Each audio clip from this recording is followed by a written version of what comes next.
Hey guys, episode 4 here. So we're going to talk about it being 2 weeks before your event and half your guests still haven't RSVP'd. We're going to show you how you can nudge them without spending your week typing text. All right, so starting on the details tab, we're going to show you how you can edit your RSVP nudges. So first off, at any given time, you can pause RSVPs by flipping this on, and you can unpause.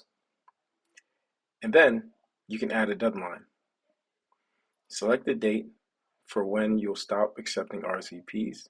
Also, you can select the deadline behavior. You can lock, you can auto decline, or you can accept late responses. The ball is in your court. Next, you can set up RSVP reminders.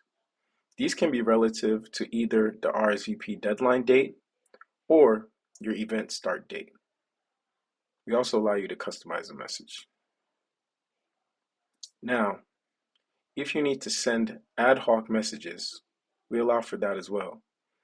Going back to the guest tab, clicking on message guest, you can set it to be all guests, just a response type, just a table type, or to a group.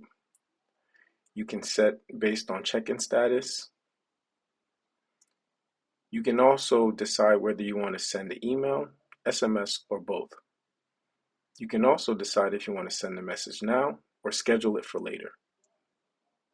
We allow you to add a subject and a body, and you can add merge fields like guest name, host name, and event date. And those will all populate in the message. That just about covers everyone who's coming. Next, we're going to talk about where they're sitting. Episode 5, the seating chart.